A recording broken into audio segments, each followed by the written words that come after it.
Aparna, thank you for joining us. You've come out publicly. You've written a book that talks about your own struggles with mental health. And I want to ask you first, when I think about this Cuddalore student, if one looked at you, I've looked at your resume and it's so impressive. Former CEO of VP Ergo, an MBA from Harvard Business School. You've read economics and politics and philosophy at Oxford University.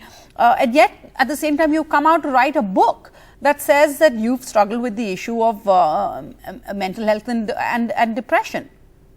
Yeah, I mean, when I was hearing you describe the story of the student earlier, I said, what parallels, because I also had a good academic track record. But at the same time, there was a time in my life when I was standing on the terrace of my building wondering if it was high enough for me to jump out from, and there was no reason for me to be making that kind of statement because I had a very supportive family. I had 2 young children. And I was still feeling that, that I wasn't good enough from inside. So that sense of failure and not having the kind of success that I wanted myself to have, despite from the outside having everything that somebody might think would be considered a success, it wasn't enough for me. I didn't feel good enough. So I think that, it's very hard to actually know what's going inside somebody's mind. And nobody certainly in my family knew that I was having these thoughts and that I was thinking in that direction at all.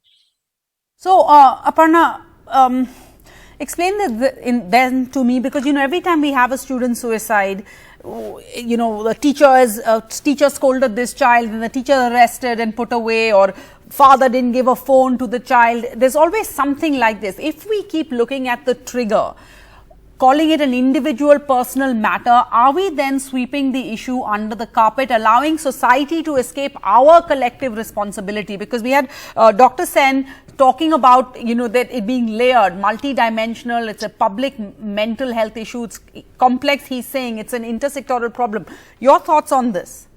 Yeah, I very much agree with the doctor, because I think that to look at mental health as something that is disconnected from society is really a fallacy. I think that mental health operates at many levels. It's about the individual, it's about their relationships, the family, the society, community, the systems in which we operate. So I think it's everything from, the education system that we just talked about, to perhaps they are facing marginalization and discrimination, to not having access to the healthcare that they need. For example, just this, we don't have a culture of therapy and seeking counseling, as we've also mentioned. So I think one should look at mental health really as a combination of all these issues and not something that is linked to a particular individual's personality or a particular incident, or even to, I would say, a particular disorder or a mental health illness. I think it's a combination of factors which are all contributing to as triggers. So